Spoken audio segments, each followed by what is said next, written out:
Break के बाद आगे बढ़ते हैं। जयराम सरकार में सेवा विस्तार और री एम्प्लॉयमेंट पर सुक्खू सरकार लगातार हंटर चला रही है। अब तक ऐसे करीब 100 अधिकारियों कर्मचारियों की सेवाएं समाप्त कर चुकी है सुक्खू सरकार। आपको बता दें, करीब 300 लोगों को सेवा विस्तार और री एम्प्लॉयमेंट दिया गया था।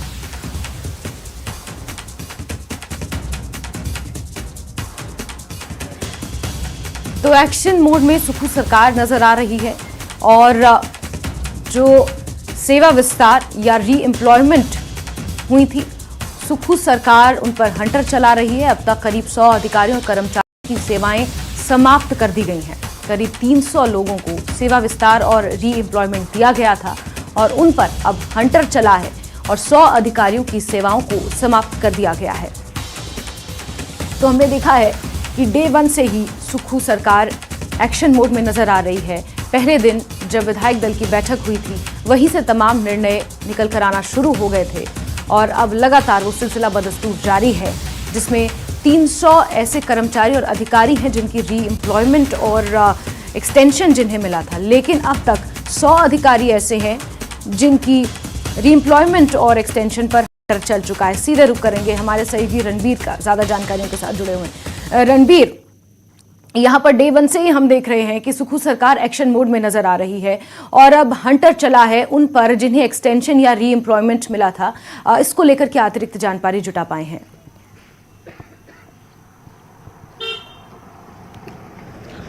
जी हाँ, देखिए, जितने भी विभाग हैं, निगम और बोर्ड हैं, जहां जहां पर जो सेवा विस्तार दिया गया था या दोबारा जो है नौकरी पर रखा गया था, री एम्प्लॉयमेंट जिन अधिकारियों कर्मचारियों को दिया गया था, उन पर जो है लगातार कार्रवाई यहां पर हो रही है। जो अब इस बाबत जो है मुख्य सचिव से न्यूज 18 की बात हुई थी, तो उन्होंने ये कहा कि करीब 100 ऐसे लोग हैं जिनको सेवा विस्तार और री एम्प्लॉयमेंट दिया था, उन पर जो है कार्रवाई हो चुकी है। उनकी जो सेवाएं हैं वो समाप्त कर दी गई है, यानी उन्हें टर्मिनेट कर दिया गया है और करीब 200 लोग और ऐसे हैं जिन पर अभी जिनको जो है टर्मिनेट किया जाना अभी बाकी है।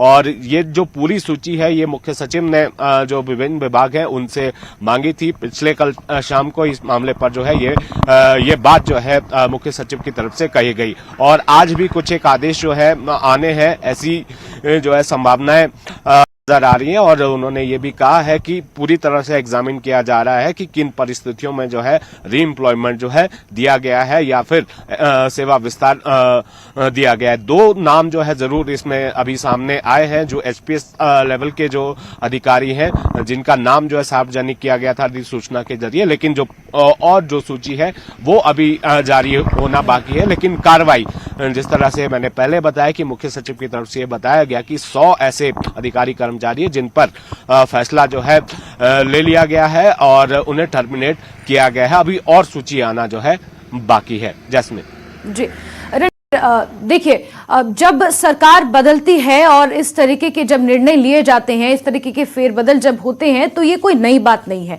लेकिन अब भाजपा ये आरोप लगा रही है कि बदले की भावना के साथ कांग्रेस पार्टी सत्ता में काम कर रही है।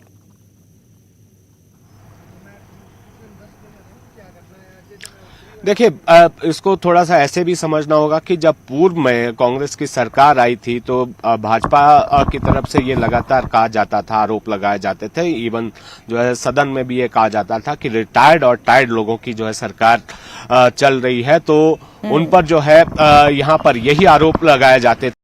लेकिन वही हुआ जब सत्ता में जयराम ठाकुर आए, भाजपा की सरकार आई, तो ये जाहिर सी बात है कि अपने चहेतों को जो है वो नौकरी पर बरकरार रखा जाता है, सेवा विस्तार दिया जाता है, किसी न किसी तरीके से जो है उन्हें री एम्प्लॉयमेंट जो है दिया जाता है। तो वही काम जो है अब सुक्खू सरकार कर रही है। जाहिर सी बात है कि वो भाजपा के विचार से जुड़े हुए अधिकारी और कर्मचारी हैं, तो उन पर जाहिर सी बात है कि अगर जिनकी नियमों के खिलाफ जाकर जिनको री एम्प्लॉयमेंट दिया गया है या सेवा विस्तार दिया गया है, हालांकि सारी शक्तियां राज्य सरकार के पास होती हैं, तो उसी का इस्तेमाल जो है यहाँ पर किया जा रहा है। इसमें कोई नई बात जो है नजर नहीं भाजपा जब विपक्ष में पहले थी यही बात कहती थी, अब भाजपा जो है विपक्ष में तो भी यही बात कह रही। कांग्रेस की तरफ से भी ऐसे ही कहा जाता था और एक बड़ा नारा भाजपा की तरफ से दिया गया था, रिटायर्ड एंड टायर्ड। तो यहाँ पिछली सरकार में भी यही देखने को मिला भाजपा की। अब जाहिर सी बात है कि ये तो होना ही, और कुछ बड़े स्तर पर अभी प्रशासनिक फेरबदल जो है होने हैं,